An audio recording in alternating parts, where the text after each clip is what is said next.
है। आज हम लोग न्यूज़ देख रहे हैं कि क्या हो रहा है, बराबर ना? ध्यान देना। न्यूज़ के अंदर हम क्या देख रहे हैं? ईरान का लड़ाई चालू है। आमीन। सबसे पहली बात हम लोग को ईरान के बारे में, हम बाइबल में पहले भी बता चुका हूँ ईरान के बारे में। यिर्मयाह के कलाम में 49 चैप्टर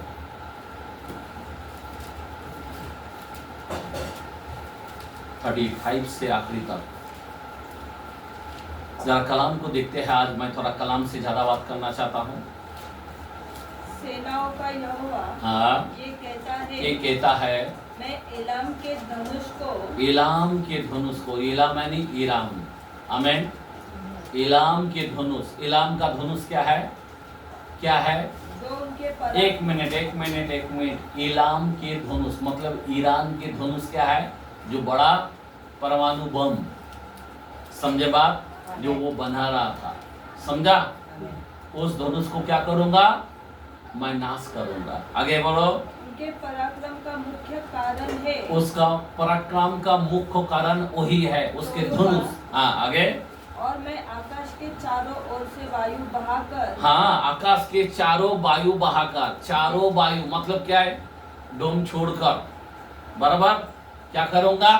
आकाश के चारों ओर वायु मतलब क्या है?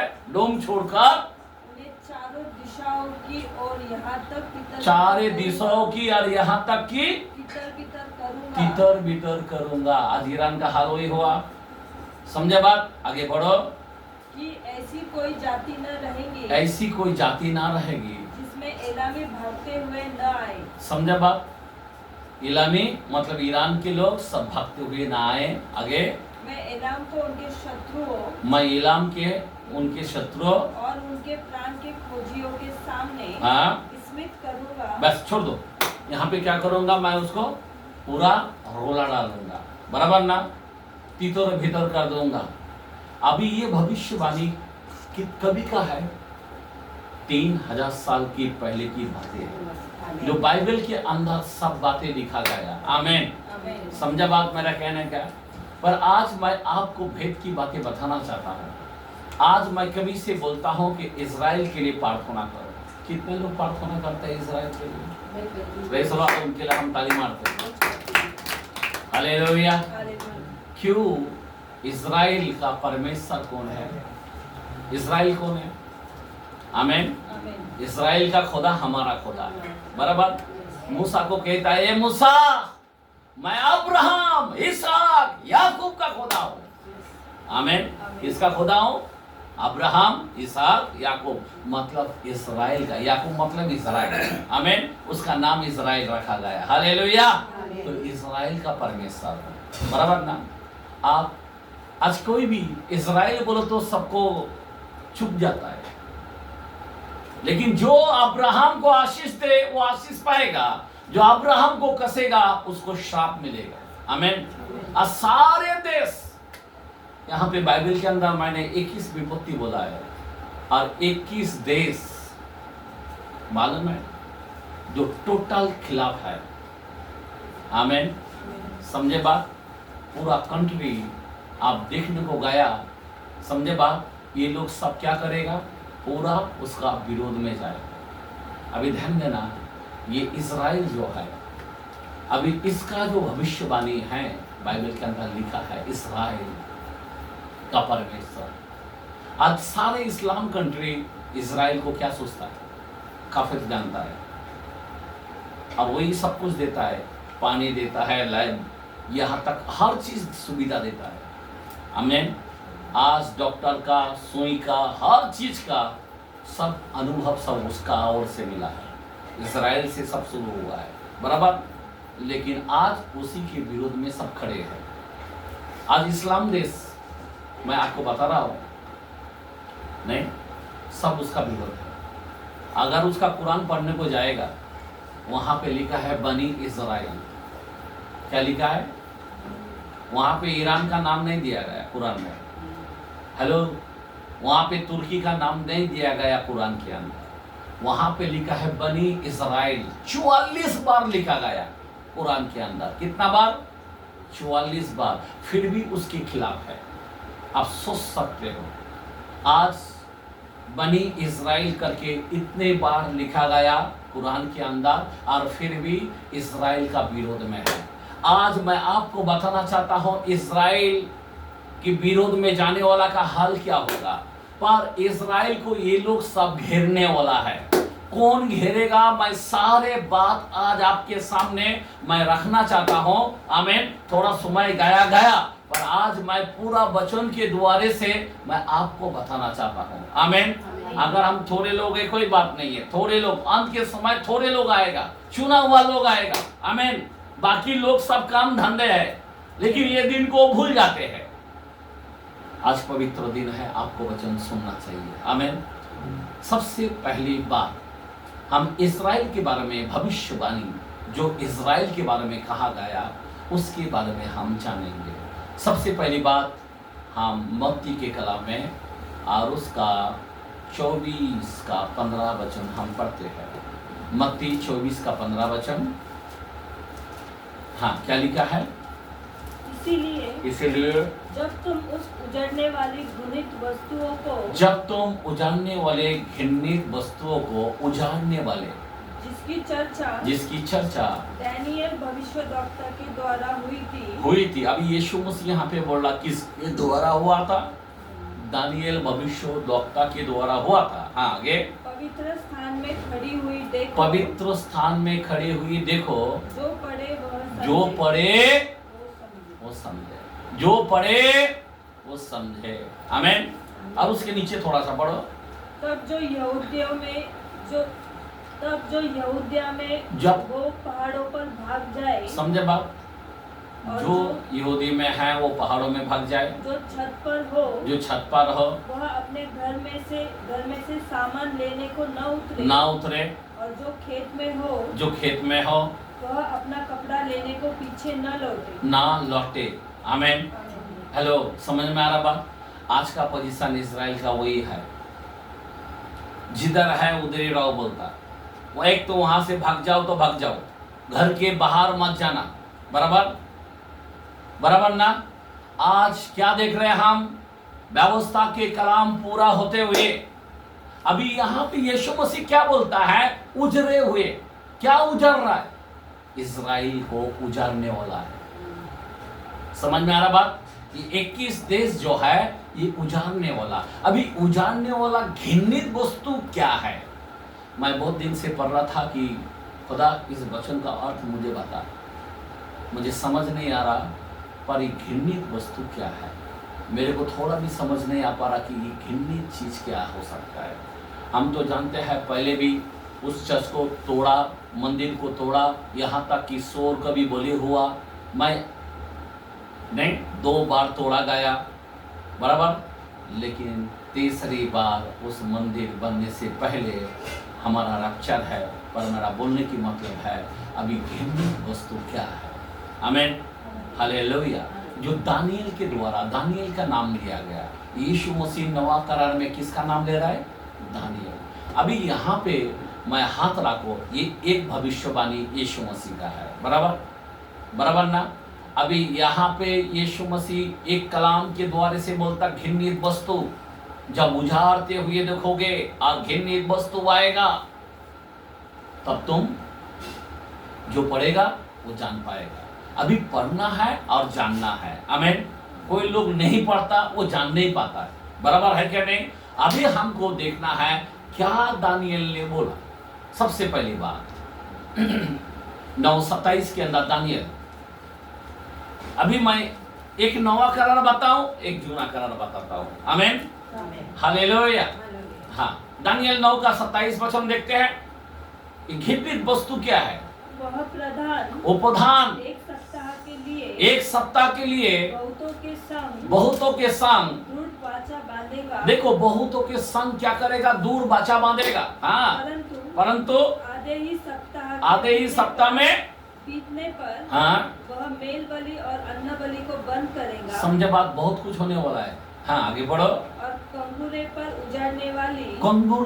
उजाड़ने वाली मतलब पवित्र नगर में हाँ घृणित वस्तु दिखाई देंगी। क्या दिखाई देंगे? घृणित वस्तु दिखाई देंगी। ये पवित्र मंदिर में क्या दिखाया देंगे? घृणित वस्तु। बराबर ना? निश्चय ही ठनी हुई बात के हाँ समाप्त होने तक हाँ, परमेश्वर का क्रोध उजाड़ने वाले पर पड़ा रहेगा। समझे बात? उजाड़ने वाला पर पड़ा रहेगा। अभी उजाड़ने वाला कौन है?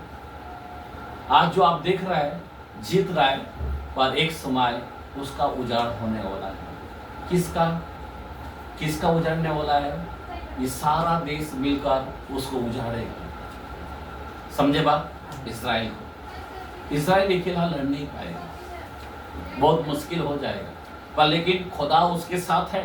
मैं आपको बता रहा हूँ क्योंकि वो इसराइल का खुदा यीशु मसीह है। आमीन। समझे बात मेरा कहने का? इसीलिए क्या होगा? ये उजाड़ते जाएगा। अभी नवा करार में वापस जाते हैं, मरकुस के कलाम में 13 का 14-15। मरकुस के कलाम में 13, 14-15। जब तुम उस उजाड़ने वाली घृणित वस्तुओं को, जब तुम उजाड़ने वाले उस घृणित वस्तुओं को जहाँ उचित नहीं वहाँ खड़ी देखो, हाँ पढ़ने वाले समझ ले, पढ़ने वाले समझ ले, तब जो यहूदिया में हो, जब यहूदियों में हो वे पहाड़ों पर भाग जाए, पहाड़ों पर भाग जाए, और जो छत पर हो, जो छत पर है वह अपने घर से कुछ लेने को नीचे ना उतरे। आज वो पोजीशन है। मैं क्यों बता रहा हूँ? क्योंकि ऐसी समय आज हम देख रहे जो पहले भविष्यवाणी किया गया था दानियल के जमाने में, लेकिन आज वो बात को हम देख रहे हैं कि वो लोग नीचे नहीं उतर पा रहे, घर के अंदर बंदी है। आमीन। समझ जाओ, एक इतना भयानक समय में आ चुका है। हाँ आगे बढ़ो। जो छत पर हो वह अपने घर से कुछ लेने को नीचे न उतरे, हाँ और न भीतर जाए, हाँ, और जो खेत में हो वह अपना कपड़ा लेने के लिए पीछे न लौटे। समझे बात? अभी ऐसी स्थिति आ चुका है। आमीन। अभी वापस हम दानियल में जाते हैं। वापस हम जाते हैं दानियल 12:7 के अंदर। आमीन। अभी ये घृणित वस्तु क्या है मैं बताना चाहता हूँ। आगे बढ़ो। तब जो पुरुष सन का वस्त्र पहने हुए नदी के जल के ऊपर था, हाँ, उसने मेरे सुनते दाहिना और बाया अपने दोनों हाथ स्वर्ग की ओर उठाकर, हाँ, सदा जीवित रहने वाले की शपथ खाकर कहा, हाँ, यह दशा 3.5 काल तक ही रहेंगी। ये दशा 3.5 काल तक रहेगी। और जब पवित्र प्रजा की शक्ति टूटते हाँ, समाप्त हो जाएंगी, हाँ, तब ये सब बातें पूरी होंगी। क्या हो जाएगा? टूटते क्या होगा? तब ये बातें पूरी हो जाएगी। टूटते मतलब समझ में आ रहा बात? एकदम टूटते हुए जाएगा। कौन? इस्राएल समाप्त होते जाएगा। जैसा उसका समाप्त होते जाएगा तब प्रभु का आना होगा। उसका पूरा बल, पूरा ताकत सारे देश मिलकर निकाल डालेगा। अभी ध्यान देना, अभी उसका उत्तर ही जो सारे वचनों का वापस हम लोग में जाते हैं और उसका उत्तर मिलता है यहाँ पे। लोक 21 का 20-21 पढ़ते हैं। लोक के कलाम में 21 चैप्टर 20-21। जब तुम यरूशलेम को सेनाओं से घिरा हुआ देखो, जब तुम यरूशलेम को सेनाओं से घिरा हुआ देखो, सेनाओं से घेरा हुआ देखो। हम वहां पे क्या देखा है? जब तुम यरूशलेम को क्या देखा है? क्या देखा है? घृणित वस्तुओं से बोला है। तो घृणित क्या है? ये सेना। ये घृणित क्या है? सेना को कहा गया है। अब यहाँ पे उत्तर उसका मिल रहा है। इसीलिए कलाम बोलता जो पढ़े वो समझे, जो पढ़े वो समझे। तो उसके लिए पढ़ना समझना बहुत जरूरी है। इसीलिए क्या करना? नवा जुना किधर ना किधर खुदा ने प्रकाशन किया। समझे बात? तो यहाँ पे उस घृणित वस्तु बोलो तो क्या है? वो सेना। अभी ये सेना का रूप बहुत भयानक होने वाला है। मैं क्यों बताना चाहता हूं? ये सेना इतना खतरनाक होने वाला है, इसीलिए इसको घृणित कहा गया। अरे घृणित बोलो तो क्या है? हाँ पढ़ो, फिर से पढ़ो। जब तुम यरूशलेम को सेनाओं से घिरा हुआ देखो, जब यरूशलेम को सेनाओं से घिरा हुआ देखो, तो जान लेना कि उसका उजड़ जाना निकट है। उसका उजड़ जाना निकट है। निकट है। ये सेना को कहा गया। अभी ये सेना है कौन? बहुत पॉइंट की बात है। मैं बोल, आप समझे बात? ये सेना है कौन? मैं घड़ी घड़ी न्यूज ही देख रहा हूं। इसका उत्तर क्या मिलेगा? क्या मिलेगा? समझे बात? क्या जवाब मिलेगा? बाइबल से क्या मिलेगा? क्या बोल रहा है? इधर इधर हो रहा क्या? ये क्या हो रहा है? हमको देखना पड़ेगा। कौन है? क्या है ये? घिननीय वस्तु क्या है? ये सेना है जो यरूशलेम को क्या करेगा? समझे बात? आगे पढ़ो नीचे कलाम को। तब जो यहूदियों में हो, हाँ, वो पहाड़ों पर भाग जाए, हाँ, और जो यरूशलेम के भीतर हो, हाँ, वे बाहर निकल जाए, हाँ, और जो गांव में हो वे उसमें न जाए। बस ओके। अभी ध्यान देना। अभी जब ऐसा बात होने वाला है, बराबर, अभी ये सेना के बारे में पहला हम बताना चाहता है। तो ये सेना जब ऐसा हो रहा है, अभी हमारा काम क्या होना? अभी हम लोगों का हाल क्या होना है? वो उनकी हाल है। अभी हमारा क्या हाल होना चाहिए? अभी किस मूड पे अपन खड़ा होना चाहिए? जब ये सब बातें हो रहा, हमारा मूड किधर होना चाहिए? हमारा ख्याल किधर होना चाहिए? हमारा सोच विचार किधर होना चाहिए? वो इंपॉर्टेंट होता है। अभी सेना के बारे में मैं बताऊंगा। उसी वचन में हम 28 वचन पढ़ो, 21 का 28 लूक में।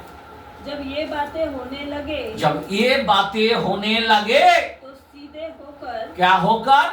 हेलो, सीधे होना चाहिए। सीधे किसको बोलता है? कोई कोई बच्चे को देखते ना, ये बच्चा सीधा है। क्यों? ये बहुत स्वभाव क्या अच्छा है, बराबर ना? उसको ही हम सीधा बोलते हैं।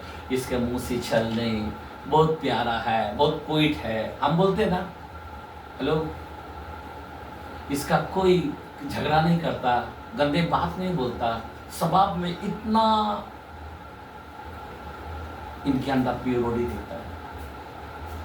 सीधे होना उसका मतलब है। जब ये बातें होने लगे तो क्या करना चाहिए हमारे लोगों को? मैं आपको बताना चाहता हूं। अभी वो इजराइल की बात अलग है, वहां पे उजाड़ने वाला है। लेकिन हम लोगों की बारी क्या है? ये गुप्त आगमन में उससे पहले की बात, हम लोग सीधे होकर अपने सिर ऊपर उठाना। अपने सिर को ऊपर उठाना। अभी सिर को ऐसे ही उठाने को बोल रहा, क्या? कौन सा उठाना? मतलब क्या है? अपना सर जो है ना, इस नीचे कभी नहीं लाना। हमारा रक्षा के ऊपर ध्यान देना चाहिए। सिर को ऊपर उठाना है। बच्चा बच्चा, हम लोग इसको डॉक्टर बनाना है, उसको वकील बनाना है, उसको हवलदार बनाना है, छोड़ डालो। अभी आपका सर जो है ना, ऊपर उठाना है। ये बिजनेस, ये वो भारी है, ये भारी है, ये बहुत अच्छा है, ये छोड़ डालो। अभी आपका जो दृष्टि है, आपका जो नजर है, ऊपर उठाना है। जब ये बातें होने लगा, मैं आपको बार बार बोलना चाहता हूं, ये सब हो रहा है, इसीलिए आपको कहता हूं, अभी आप ऊपर उठाना है। मैं क्यों बताना चाहता हूं? बहुत ही भयानक समय आ चुका है। कोई लोग आज तक तंबाकू छोड़ नहीं पाया, कोई दारू छोड़ नहीं पाया। क्या फायदा जिंदगी में? नरक में 1000 साल जलेगा, क्या फायदा होगा? अभी तक तू मैं में है, अभी तक मेल मिलाप नहीं कर पाया, अभी तक क्षमा नहीं मांग पाया, अभी तक। मेरा बोलने की अर्थ है, हमारा सर ऊपर नहीं है। जब ये बातें होने लगा तो अपने सर को ऊपर सीधा होना। दूसरी बात, अपने सर को ऊपर उठाना, क्योंकि तुम्हारा छुटकारा निकट है। आमीन। अगर तुम्हारा छुटकारा को, अगर इस घड़ी पर, इस आगमन पर अगर आप नहीं गया, तो हाल बहुत बुरा होने वाला है। क्या होने वाला है? बुरा, मैं बहुत भयानक होने वाला है। मैं आपको ये बोलना चाहता हूं, ये विपत्ति क्या है? एक कलाम 11 का पहला वचन देखते हैं। रेवलेशन 11 का पहला वचन क्या लिखा है?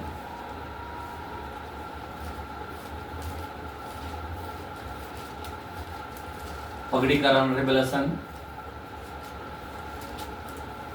फिर मुझे नापने के लिए अभी सुन लो यहाँ पे, फिर मुझे नापने के लिए एक सरकंडा दिया गया। एक सरकंडा दिया गया। और किसी ने कहा उठ उठ परमेश्वर का मंदिर और वेदी और उसमें उपासना करने वालों को नाप ले। किसको मापने बोला? उपासना करने वाला, हेलो, आराधना करने वाला को नाप ले। कौन सा मंदिर के बारे में बोल रहा है? किस चीज के बारे में बोल रहा है? आगे बढ़ो। पर मंदिर के बाहर का आंगन छोड़ दे। मंदिर के बाहर का आंगन छोड़ दे। उसे मत नाप क्योंकि वह अन्य जातियों को दिया गया है। मतलब वो हम लोग है, अन्य जाति को दिया गया है। और वे पवित्र नगर को 42 महीने तक रोनेंगे। क्या करेगा? पवित्र नगर को 42 महीने तक रो देगा। अभी हम लोग रोने के बारे में सुन रहा ना। पवित्र नगर कौन सा? इस्राएल। उनको क्या करेगा? रो देगा। आज आपको और हमको देखना है, रोने के बारे में हम देख रहे हैं। ध्यान देना मेरे भाई और बहन, मैं क्यों बताना चाहता हूं, ये सब भविष्यवाणी दिया गया है। देखते हैं जकरिया के कलाम में 12 का 2-3। मैं आज बहुत कलाम से बात करूंगा। जकरिया के कलाम में 12 का 2-3। हाँ पढ़ो। मलाकी से पहले जकरिया, मत्ती से पहले मलाकी, उसके पहले जकरिया।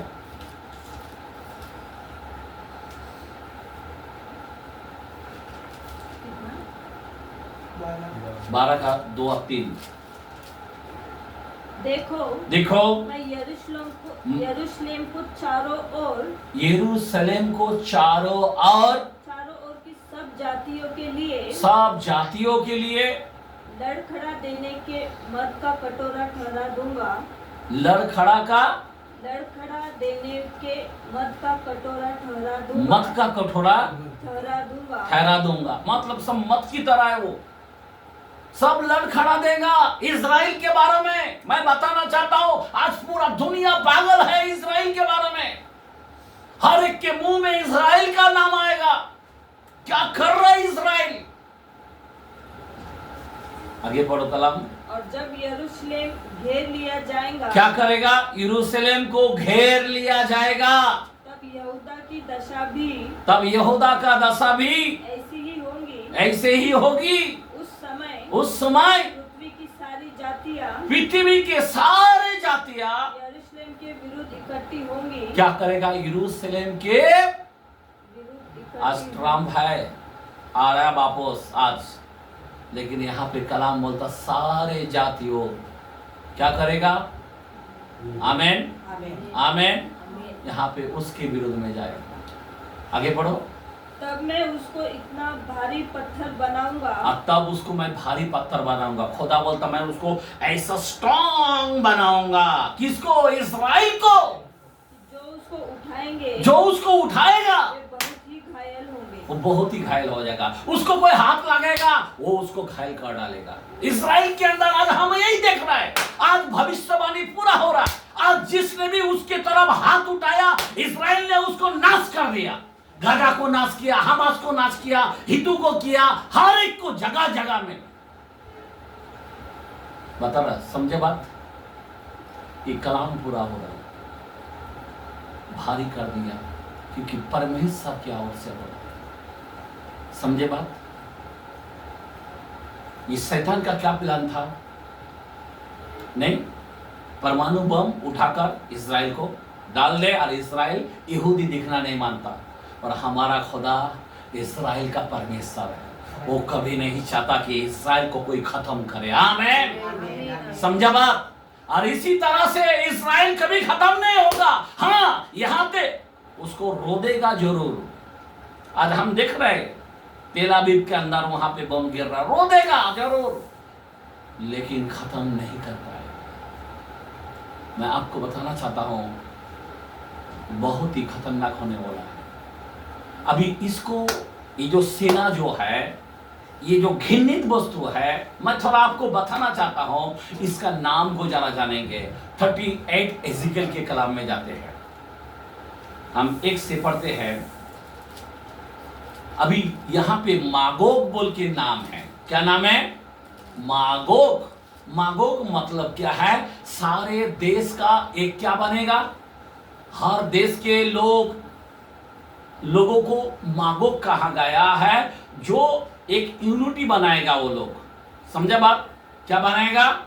एक यूनिटी बनेगा, और उस मागोग में से क्या होगा?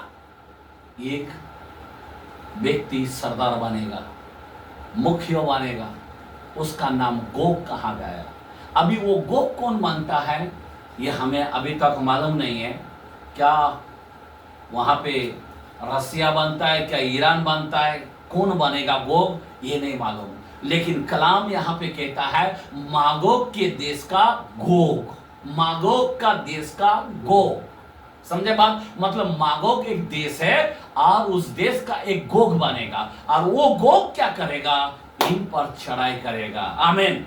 अभी हम लोग देखते हैं क्या करते हैं, आगे बढ़ो कलम को। फिर यहोवा का यह वचन ये वचन मेरे पास पहुंचा, मेरे के संतान, हे मनुष्य के संतान,